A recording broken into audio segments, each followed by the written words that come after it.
SIR প্রক্রিয়াতে প্রথম election commission তার পাওয়ার এক্সারসাইজ করেছে।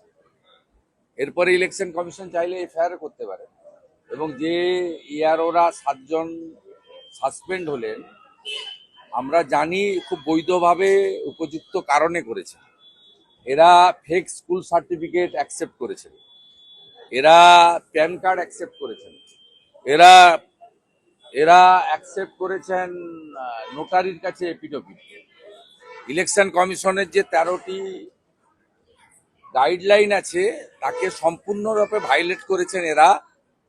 মূলত তৃণমূলের কথায়, ডিএম বা ডিইওদের চাপে আর নন্দিনী চক্রবর্তীর ইশারাতে, আর নন্দিনী চক্রবর্তীকে দিয়ে পুরো র্যাকেটটা চালাচ্ছেন মুখ্যমন্ত্রী Mamata Bandyopadhyay. Election commission SIR প্রক্রিয়াতে সম্পূর্ণভাবে যা করেছেন তার সমস্ত সিস্টেম বলা আছে। এবারে সিস্টেমের বাইরে বিহার যায়নি, আপনি যাবেন কেন? কোনো রাজ্যে আমি অনেকবারই বলেছি ইলেকশন কমিশনের কোনো ফাইল মুখ্যমন্ত্রীর টেবিলে যায় না, ওটা সরাসরি এক্সিকিউট করতে হয় অ্যাডমিনিস্ট্রেশনকে, যার নেতৃত্ব দেন চিফ সেক্রেটারি। এখানে মনোজ পল থেকে নন্দিনী চক্রবর্তী এরা ইলেকশন কমিশন সংক্রান্ত সমস্ত ফাইল মুখ্যমন্ত্রীর কাছে পাঠান এবং মুখ্যমন্ত্রী সরাসরি হস্তক্ষেপ করেন, যেটা ভারতবর্ষের কোনো রাজ্য হয় না এবং জাতীয় নির্বাচনের সময় প্রধানমন্ত্রীও করেন না, সেটা এই রাজ্যে করা হয়। তাই ইলেকশন কমিশন এই প্রথম টাইট দেওয়ার ব্যবস্থা নিয়েছেন এবং মুখ্যমন্ত্রী যা করছেন পুরো এসআইআর প্রক্রিয়াতে বাংলাদেশি মুসলিমদের এবং রোহিঙ্গাদের বাঁচানোর জন্য করছেন। এটা বিরাট সংখ্যায় বাদ যাওয়া উচিত। এটা কি বাদ যাবে? ফর্ম 7 গুলো না, বাদ যাবে না যাবে আমরা লক্ষ্য রেখেছি, বাদ না গেলে তো ব্যবস্থা আছে। ডিওর কাছে আবেদন হবে, ডিও আবেদন না শুনলে সিওর কাছে হবে, সিও আবেদন না শুনলে কোর্ট তো খোলা আছে। মমতা ব্যানার্জি একা কোর্টে যেতে পারেন, অন্য কেউ যেতে পারেন না। এপারের জামাত ওপারের জামাত দুটো মিলে মিশে একাকার হয়ে গেছে এবং সেই কারণে কাঁটাতারের বেড়ার জমি না দেওয়ার ফলে এপারের জামাত ওপারের জামাতকে জিতিয়েছে, মানে তৃণমূল সঙ্গে এখন হুমায়ুন কবির জুটেছে। আর ওপারের জামাত যে আগামী এপ্রিলের নির্বাচনে তৃণমূলকে সাহায্য করবে বা হুমায়ুন কবিরকে সাহায্য করবে, এটা ঘোষিত অবস্থান এদের। এবং খুব অ্যালার্মিং ভারতীয়দের ক্ষেত্রে এবং বাঙালি হিন্দুদের ক্ষেত্রে।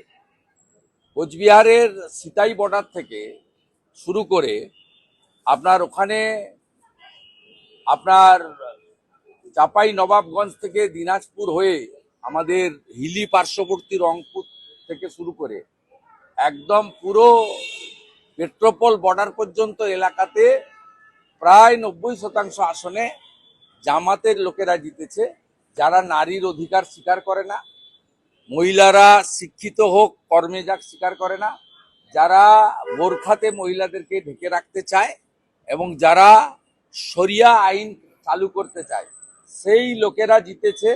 এটা পশ্চিমবঙ্গের ক্ষেত্রে খুব মারাত্মক অ্যালার্মিং। এবং কিছুদিন আগেই হরিহরপাড়াতে খাজেরি মাদ্রাসাতে আপনার 7 শেখ গ্রেপ্তার হয়েছিল, সে একজন জঙ্গি আনসারুল বাংলার সঙ্গে যুক্ত, সেখানে ভোটার তালিকায় নামও তুলেছে, 3বার ভোট দিয়েছে।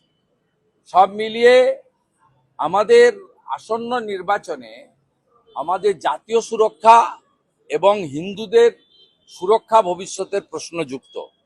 তাই পশ্চিমবাংলার রাষ্ট্রবাদীরা ঐক্যবদ্ধভাবে এবারে নির্বাচনে জামাত টুকে এখান থেকে উৎখাত করবেন, এই বিশ্বাস আমাদের আছে। আপনি কেন লাইনে দাঁড় করাচ্ছেন? এখন কোথাও লাইনে দাঁড়াতে নেই, সব অনলাইন হয়ে গেছে, পোর্টাল হয়ে গেছে। কেন লাইনে দাঁড় করাচ্ছেন? এবং লাইনে দাঁড় করিয়ে একটা জিনিস সুবিধা হয়েছে, সেটা হচ্ছে পশ্চিমবাংলার যে বেকারদের ভয়াবহ চিত্র, রবিবার শিব চতুর্দশীর দিন সেখানেও 5, 7, 8 লক্ষ যুবক যুবতী তারা লাইন দিয়েছেন, বাবা মা লাইন দিয়েছেন। কি ভয়াবহ চিত্র একদিনেই দেখেছেন। এবং আপনারা দেখেছেন কালকে মিডনাইটে বা আজকে সকালে পেয়ে গেছেন যে অনলাইন করে দিয়েছে।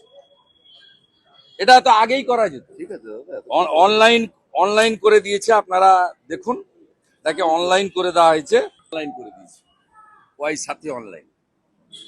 এবং আরো দেখবেন কালকে একজন আমাদের যুবক বন্ধু পোস্ট করেছে, যাকে আমি রিপোস্ট করেছি এক্ষুনি, সেটাতে সুপ্রতিম চন্দ্র সরকার যুবসাথী প্রকল্পে আমি নিজেকে এনরোল করাচ্ছি না। আমি আমার কোন রকম তথ্য এই সরকারকে দিতে রাজি নই। 2012 সালে এমপ্লয়মেন্ট ব্যাংকের নাম নথিভুক্ত করিয়েছিলাম যুবশ্রী প্রকল্পে। ভাঁওতা দিয়ে তথ্য জমা করে টাকার এক ফোঁটাও পাওয়া যায়নি। এইটা গ্রাউন্ড রিয়েলিটি। আমি প্রথম দিন থেকে বলছি 2012-13 অর্থবর্ষের বাজেটে যুব উৎসাহ প্রকল্প লিখেছিলেন ডক্টর অমিত মিত্র। অক্টোবর 2013-তে নেতাজি ইন্ডোরে সরকারি সভায় মুখ্যমন্ত্রী বললেন এটা যুবশ্রী। তিনি বললেন 17 লক্ষ অ্যাপ্লিকেন্ট, 1 লক্ষ লোককে আমি দিলাম এমপ্লয়মেন্ট ব্যাংকে টাকা, আমি পর্যায়ক্রমে দেবো। সেই 2017 সালে এই স্কিমটাকে তুলে দিলেন। 17 লক্ষ অ্যাপ্লিকেশনকে কেজি দরে বেচে দিয়েছেন, মানে ওয়েস্ট পেপার হিসেবে বেচে দিয়েছেন 17 লক্ষ যুবক যুবতী। আবার এখানে এই ধান্দাটা চালু করলেন। প্রথমে বাজেট বক্তৃতাতে মাননীয় চন্দ্রিমা ভট্টাচার্য বললেন আগস্ট মাস থেকে আমরা দেব। আমরা বললাম আগস্টের ভোট অন অ্যাকাউন্ট নয়, এই vote on account April, May, June, July. আপনার এখতিয়ারেই নেই। 4 মাস পরে পশ্চিমবঙ্গে যে জিতবে তারা পূর্ণাঙ্গ বাজেট দেবে। তখন শুনে মুখ্যমন্ত্রী দেখলেন এত বড় ভুল হয়েছে। তিনি সাংবাদিক সম্মেলন করলেন, করে বললেন 15 তারিখ থেকে, উনার নক্তসত্য জ্ঞান নেই, হিন্দুদের উৎসব ওনার মাথায় থাকে না, কারণ চতুর্দশীর দিন ছিল। তাতে বললেন ঠিক আছে 15 থেকে 26 টুল আর চেয়ার পেতে কালকে করব। ভয়াবহ চিত্র দেখেছেন। চাকরি প্রার্থীদের উপরে পুলিশ ডান্ডা মেরেছে, চাঁচলে কিভাবে করেছে দেখেছেন, এবং গাজলে কিভাবে করেছে দেখেছেন। আলটিমেটলি ফাইনালি আবার অনলাইন করেছে। এটা সম্পূর্ণ ভুয়া। বেকার যুবক যুবতীরা এদের ফাঁদে পা দেবেন না। আমার ফাইট রেডি।